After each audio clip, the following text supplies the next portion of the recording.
How are you doing? I'm very fine. And you, sir? I'm very well. It's beautiful to have you here. I'm so glad to be here. We're glad to have Mr. Allwell on this edition of the Spotlight. So what we do here is to open the opportunity to the viewers to know more about our guest. We don't know Mr. Allwell. You know him today. Can we meet you? I mean, give us a little background and introduction of who you are. Okay, yes. My name is Mr. Allwell Obi. I'm a music director, music producer, music educator, and author of 2 books, The Reharmonization Workbook and Do More Than Singing in Your Choir. Of course, some other books coming up. I'm a graduate of music, both BA and master's level, both from University of Lagos. I also attended Ebony Life, where I did sound for film and some other things I've done. I'm married with 3 kids, and I thank God for where I am right now. Awesome. Yeah. So I want you to give us a background to how you started music, what age you started music, your introduction to music, and your journey so far. Okay, yeah, I would say music has always been innate because my mom and dad used to be in the choir. So I remember when my mom told me that when I was 3, they took me to the village. So I gathered some kids, then I was singing Jesu Mi Dara at the age of 3. So the people thought I was saying I wanted Udara, that's African star apple, Agbalumo. I see. So but they didn't know I was singing a Yoruba song. So for me, music has always been there from that tender age. And of course, I've always been in church, singing in the choir. Even before I picked up interest in playing instruments, I feel that the seed of music was already there, because my mom, being pregnant for me, she was still in the choir singing. So I believe that my musicianship is an extension of the interest of music in my mom and dad, and that's continued. Then, of course, at some point, I used to be in a cappella groups, singing, even before I started playing the keyboards and all that. So for me, I believe music has always been inborn for me, you understand? So before I now picked up my first instrument, which was a drum, it was easy to just communicate rhythm. And then keyboards came, then of course went to school to study, then met different people. So for me, I think the journey has been, music has always been there, for a very long time. Okay, so I know I've known you for a little above, maybe it can't be less than 18 years. Yes. It can't be less than 18 years. And I also know that all through those times, you've been able to, I know you as a director, you've been able to direct very big choir, small choir, and then a lot of churches are dependent on you helping them grow their choir. So if you can remember clearly, how many choir or how many church do you think you have ministered? If you can, in numbers, say, okay, not minister now, you've trained choir, you've worked there as a music director and all of those things. If you can remember, just here in Lagos. Well, sincerely, I can't remember. It's quite a number. There are some that I've lost. There are some that I had a very long working experience with, and there are some that it was short, maybe because of the contract and all that. But trust me, I've worked with a lot of churches, and for me, I see myself as a messenger or a music apostle. In fact, I'll say my working with church was first out of empathy. And interest and vision. I just wanted to see people get better in their musicianship, and that's the reason why I started doing things like God Forbid, What Would Jesus Play, where I have been able to train over 100 musicians. In fact, I have different training platforms where I teach people reharmonization, ear training, music theory. I also do, consulting for, so for me, it's above all, I may not be able to pinpoint, but it's a lot. Sincerely, it's a lot, and still counting. I'm still also serving in a church currently, where I offer my services, and I'm happy to see lives change, by the virtue of what God has given me, the unique work that God has given me. So it's been quite a number of organizations. I've also taught music in a school, secondary school. I did that for 1 year. I think that was 2015. 2016 precisely.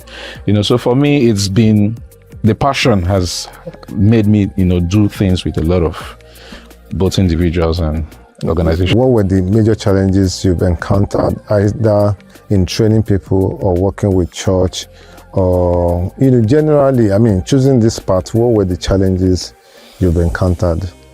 Well, basically orientation, culture, different churches with their culture. There are some churches that sometimes when you want to bring that excellence, they see it as pride. So so for me, it took me time to now really calm down to understand the vision and know where I can function better. Of course, there's also the part where people don't understand your unique vision, where people now say, should a musician be paid or not paid? For someone like me that did music BA level and master's level, and you get into some scenarios or some certain settings where some people still have issues paying you for professional work. So some of these things can be a challenge, having to do music at a proper scale, internationally or professionally rather. So these are some of the challenges I faced, having to make people see the vision behind the mission. You understand? So it's been a challenge, but of course, by the grace of God, we've been able to conquer most of that. Awesome. So were there things you personally have learned in all your journey all through this? Were there personal learnings that you've also gotten? Yeah, I think the biggest lesson is empathy. Having to understand that not every environment will give you what you want, and you just have to live with it.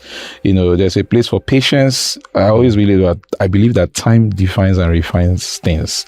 There are some of the things that people are talking about today that I talked about over decades. When you talk about musicians' development, coming into understanding the business and all that. So it's a never-ending work. We keep hoping for better lights in that sense. I hope I'm not missing the question, but basically that's how it has been. Okay, so I know even in this space you've also gotten reasons to stay. What were the reasons? For me, when you are in an environment where it's not the ideal, but you just keep hope alive, so you basically hanging on a wing and a prayer. Like I know that's okay, something good is going to come. And I believe with the advent of technology and AI, I believe light is coming. People are beginning to see the need to take things to the next level. So we cannot just stop believing, for things to, turn a new leaf. How has it been for you as a music director and all of those things, seeing those places you've been to, the people you've trained, individuals, moving from how they were and then seeing them up there?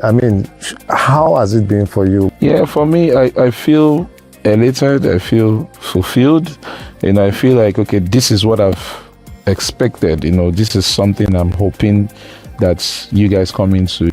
I've had a lot of my mentees go abroad, for higher work, higher opportunities, and we can't stop praying and expecting that to happen. Of course, we believe that the seed should be greater than, of course, the tree.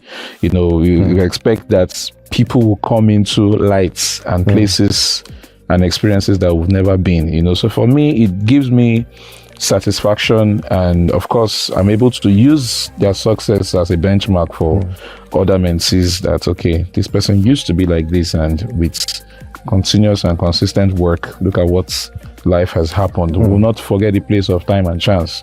The Bible said the race is not to the swift, so sometimes it's really not even about how skillful you are. It's just your time, and God just thought it best that this person is at this place at this time, playing for this particular artist or working for this organization or this church and all those things. So for me, I have a lot of my students, all over the world doing well, working in the directives that I've given them, and of course the ones they've learned personally, and that gives me great satisfaction. Awesome. So I'll ask you one other question before we go to maybe the final question.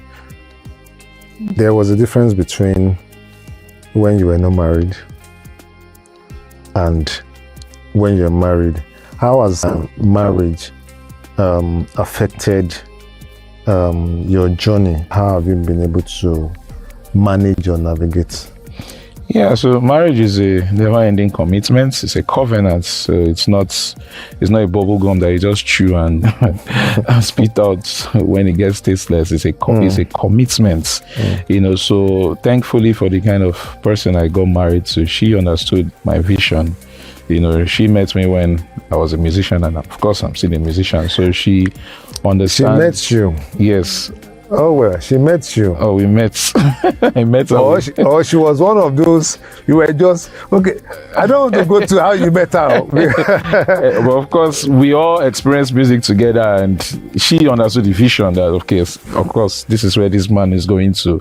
And of course, children came, and you have to just share everything, and so that there has to be a balance. Your child doesn't want to know harmony or chords or riffs. The child wants food, wants provision, to be available. So there's been a lot of sacrifice. Of course, there are things that I would want to do for myself that I can't do because there's commitments, family commitment. I have 3 boys that want the best out of life, and of course it's my commitment to give them what my parents did not give me.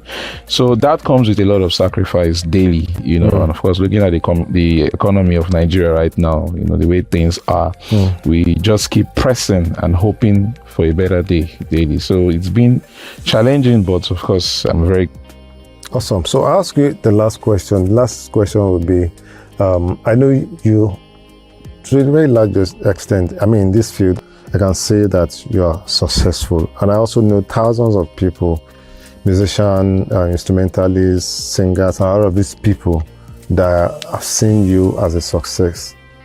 What will you want to give as a counsel to those ones that are coming and then they're journeying to this level of success? What are the things you are going to say to them?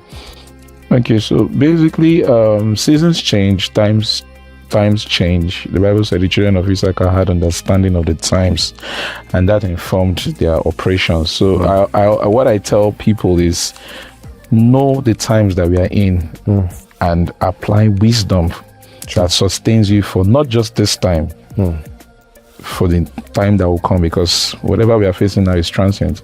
And another thing is, I also advise that people learn the foundation of things. A lot of musicians and singers today are not listening to the right things. So for people like me, I listen to music as far back as the 60s, 70s, 80s, so I can keep developing my roots and have a balanced view in the way I express my musicianship. So I challenge every creative out there, gospel, secular, to go for the basics, learn music theory, learn music business, understand the power of networking. You need people as much as people need you. Be grateful. That's another thing. Be humble. Be humble. There's a whole lot of things that the school of hard knocks can teach. I believe that life in itself has wisdom for the times that we are in. So people need to learn, and that's the reason why the Bible says go to the ants. So if you cannot go to God, go to animals, go to insects and find wisdom. So I believe that there's wisdom in everything. There's wisdom in what your father is saying. There's wisdom in what your mother is saying. There's still an element. In fact, someone said a bad clock is right twice a day. So in every experience that you've gone through in life, there is always a wisdom that God wants to learn. Sure. So that you don't replicate it. And of course, finally, life is not designed to go backward. You know, so mistakes, you cannot afford to make mistakes twice. Sure. And that's the reason why we keep reading, we keep researching, we keep developing ourselves into a brighter day. Yes, developing ourselves into a brighter day. Yes, It's been fantastic. I just feel like listening to you go on and on and on and on and on and on and on. Thank you so very much for being It's my pleasure, on the sir. spotlight today. Wow, it's joy serious. having you on this It's show. a pleasure. Thank you so very much. I hope to have you some other time. Thank you, everybody. We hope to see you next time, and I hope you want to see us next time. Yeah. Thanks. Cheers. Bye.